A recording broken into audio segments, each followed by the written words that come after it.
Good morning. So this will be our first video para sa ating video playlist. So I think I should speak Tagalog so that everyone will understand what I'm saying. So our system is now online. When we say online, it is already deployed on the internet, and that means that whenever we have internet connection or whatever device we use, we can access the said system. But also, I would like to emphasize that the system is optimized for laptop usage, or if you have a tablet na malaki yung screen, then it will be okay kasi yung system natin is not that responsive when it comes to a different screen dimension or the sizes. But in the near future, if there is a need for a use of mobile devices like phones or tablets, then I need to refine the responsiveness of the system. But anyway, to access the system, we just have to go to our browser. If we use Chrome, okay, or Safari, if you are using Mac. But I prefer using Chrome. So in here, in the URL, i-type lang po natin yung, I think it is client.portal, yan, .nwas.online. Okay, so this is already logged in, but I will log it out. Okay, so this is the sign in or login page. Okay, so in here, you type your username. I already created one. Ipasa ko na lang sa Messenger. So the username will be this and the password. Okay, so in this video, we are going to talk about dashboard. Okay, so what's inside dashboard and how are we going to use it? So the display or the contents of this dashboard is self-explanatory. So we have the sales performance here, and then the sales performance is from January to December, but this should be 2024. I think I need to take note of this. Okay, but this one is accurate, kanilang siya. Ito lang po yung hindi na fix. I think this is static kasi.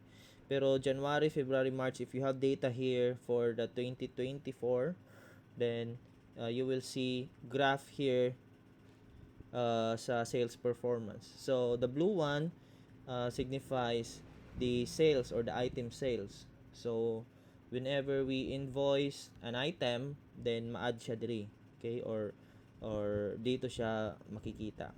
And then on the red side is the services, okay, and then negotiated service also. If you have a negotiated service in or out, I will explain that to you later on. But again, this is the sales performance graph from January to December. So this will refresh on its own if the year will be 2025 or for the next year. Okay, so under that we have the summary collections and the figures of collection for this month. Okay, for August 18, we don't have any cash in. Okay, so yung makikita natin dito ay yung mga bayad sa invoices. So if somebody will pay their invoices, then kikita natin dito. Okay, and also this is for the week and for the month, but I think there's a bug in here. If you see the bug or notice a bug, report nyo lang sa akin so that I can fix it online. Okay, and then also in here you have the list of sales. If you're going to click it, it will pop up a modal. So this one is print per day, meaning to say you can print the sales for the specific day. For example, I think we have a sale on August 15, I guess, because we tested it at NWAS office. Proceed with your request. Let's see. Yes, okay. So yan. Bale, if we are going to print the sales for the 15 for the month of August and year this one, print, we will see all the money that comes into the system or to our account. This one is from Aldo, and then the amount, and then the purpose. Okay, so this one is bill. bill to. So I need to fix that also. This one shouldn't be here dahil hindi to sale, this is a disbursement.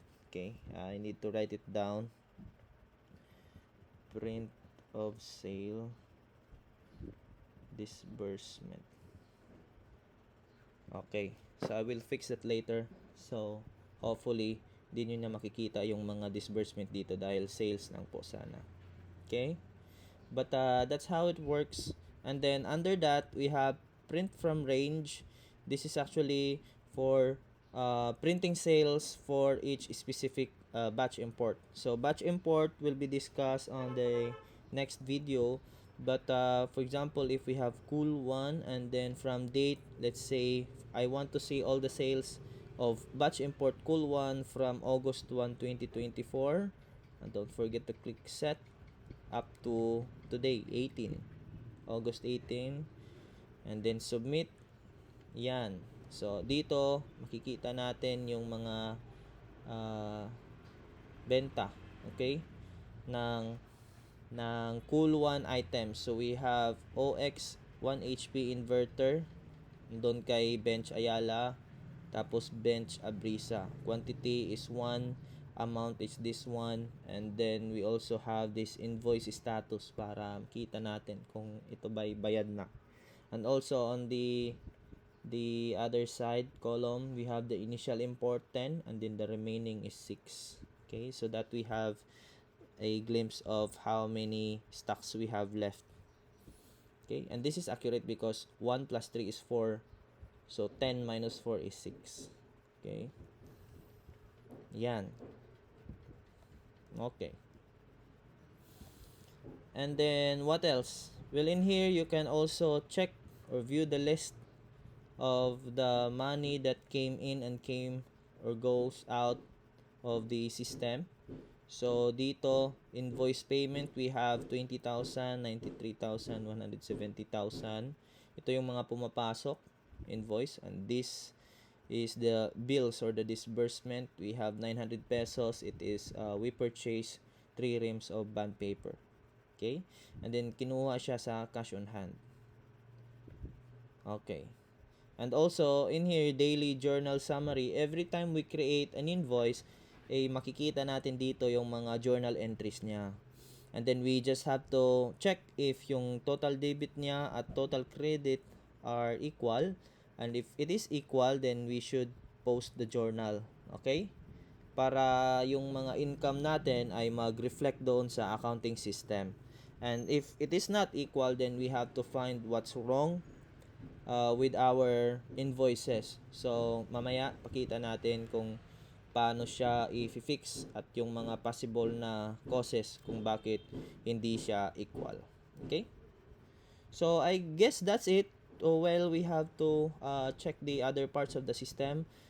In here on the left side, we have the navigation bar, we have dashboard, accounts, services, invoice, bills, quotation. Quotation is not working for you yet because again, this is built for JMB computers, but sooner we have to apply it on NWAS para maging useful din itong feature na ito. Okay? And then products and services, accounting.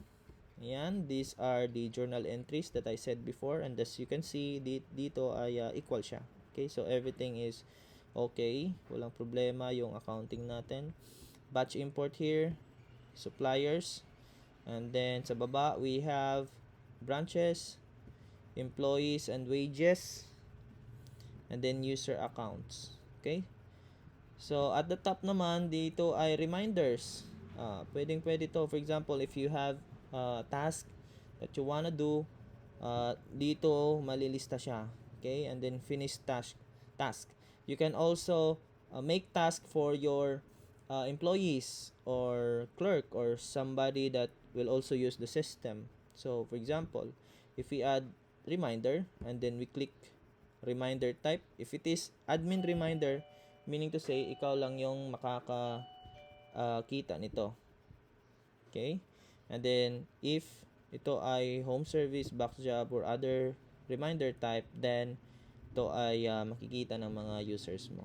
Okay, so you just have to set here sample reminder, for example, and then you have to select the date. For example, this will be tomorrow at 9:30 a.m. Level of urgency, we'll just say basic, urgent, or very urgent. Okay, submit.